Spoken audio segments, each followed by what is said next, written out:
আজকাল অনেক মেয়ে আছে যারা একসাথে একাধিক ছেলের মন রক্ষা করে চলে।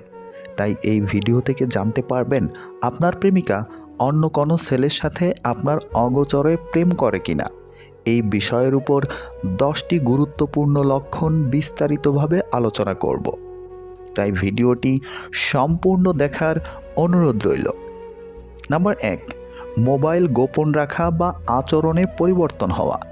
প্রেমিকা যদি হঠাৎ করেই মোবাইল হাতছাড়া করতে না চায়, সবসময় সঙ্গে রাখে, এমনকি বাথরুমেও নিয়ে যায়, তাহলে এটা স্বাভাবিক নয়। আগে যদি তোমার সামনে ফোন ব্যবহার করত, এখন যদি লুকিয়ে ফেলে, বারবার পাসওয়ার্ড পাল্টায়, নোটিফিকেশন অফ করে রাখে, তবে বুঝতে হবে সে কিছু গোপন করছে। এসব আচরণ দেখা দিলে প্রশ্ন তুলতেই পারে, সে কার সঙ্গে এত কিছু গোপন করতে চায়। নাম্বার 2, আগে যতটা সময় দিত এখন আর দেয় না। যদি সে বারবার ব্যস্ত থাকার অজুহাত দেয়, ফোনে সময় কাটায়, হঠাৎ করে প্ল্যান বাতিল করে, তবে বুঝতে হবে তার মন অন্য কোথাও। উদাহরণ, আগে দিনে 5 বার কথা বলতো, এখন একবারই কষ্ট করে উত্তর দেয়, এটা স্পষ্ট পরিবর্তন। নাম্বার 3, আচরণে পরিবর্তন দেখা দেওয়া। হঠাৎ করে বিরক্ত হয়ে যাওয়া, মুড খারাপ থাকা, ছোটোখাটো বিষয়ে তর্ক শুরু করা, এই সবই মানসিক দূরত্বের লক্ষণ। সম্ভবত অন্য কারো সঙ্গে সম্পর্কের টানাপোড়েন পড়ছে, তাই তোমার সঙ্গে মেজাজ ঠিক রাখতে পারে না। নাম্বার 4, নিজেকে আকর্ষণীয় করে তোলার চেষ্টা। আগে যেখানে সাজগোজ পরিপাটিতে খুব একটা আগ্রহ ছিল না, এখন হঠাৎ করে চুলে নতুন স্টাইল, নতুন লিপস্টিক, জামা কাপড়, সব কিছুতেই বিশেষ মনোযোগ। প্রশ্ন উঠবে, কেন এমন আকস্মিক পরিবর্তন? সে কাকে ইমপ্রেস করতে চাইছে? নাম্বার 5, সহজ প্রশ্নেও রেগে যাওয়া বা এড়িয়ে যাওয়া।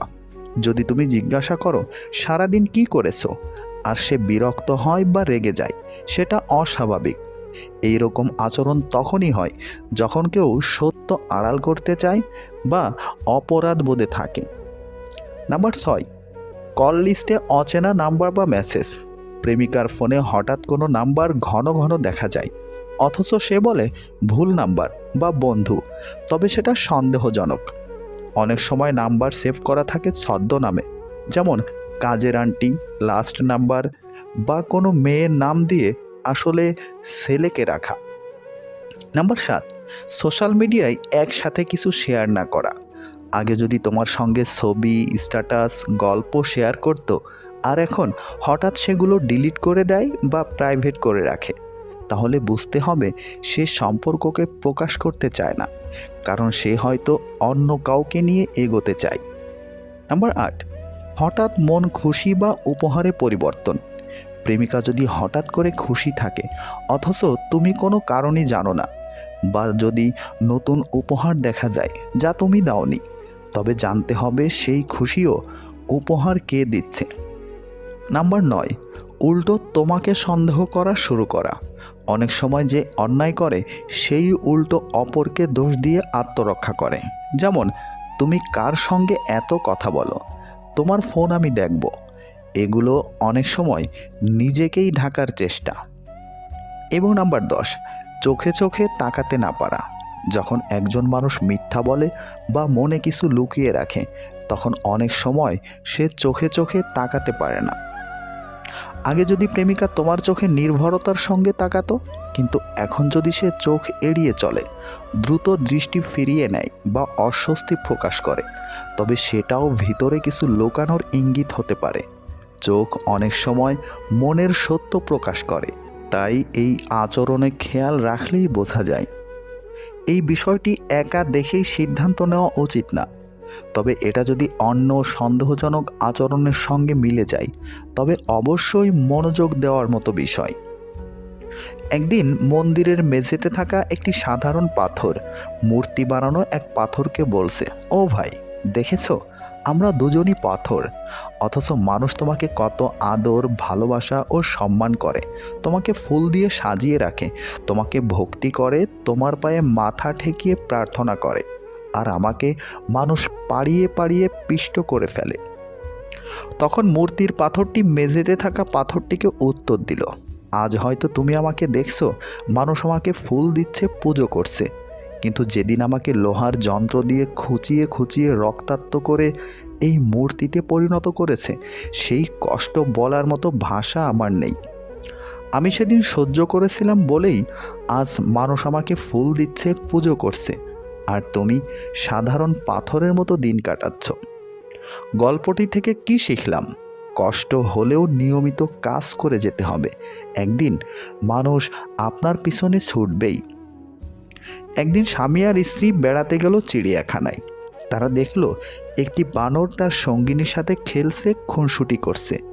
স্ত্রী দৃশ্যটা দেখে মুগ্ধ হয়ে স্বামীকে বলল, কি চমৎকার ভালোবাসার দৃশ্য, তাই না? এরপর তারা গেল সিংহের খাঁচার কাছে। দেখল সিংহ খাঁচার একপাশে চুপচাপ বসে আছে, সিংহীটাও অদূরে অন্যদিকে ফিরে বসে আছে। স্ত্রী দেখে বলল, আহারে, ভালোবাসার কি নির্মম পরিণতি। স্বামী এতক্ষণ চুপচাপ স্ত্রীর পাশে হাঁটছিল, এবার নীরবতা ভঙ্গ করে বললেন। স্বামী স্ত্রীকে বলল, এই ধরো, এই ছোট পাথরটি সিংহীর দিকে ছুঁড়ে মারো আর দেখো কি ঘটে।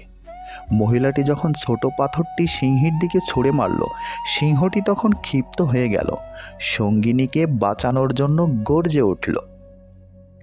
এবার স্বামী স্ত্রীকে বলল, মেয়ে বানরটার দিকে ছুঁড়ে মারো, দেখো কি ঘটে। পুরুষ বানরটার আচরণ লক্ষ্য করো।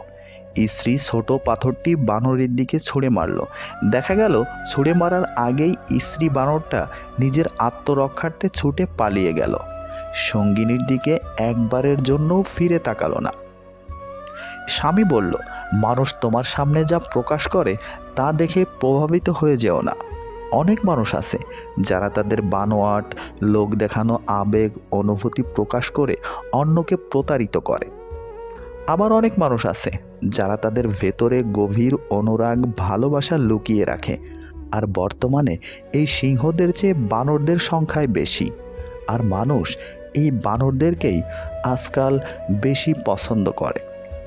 ভালোবাসার মানুষটিকে ভালোবাসি না বললেও ভালোবাসা যায়। দূরে থেকেও সাথে থাকার নামই ভালোবাসা।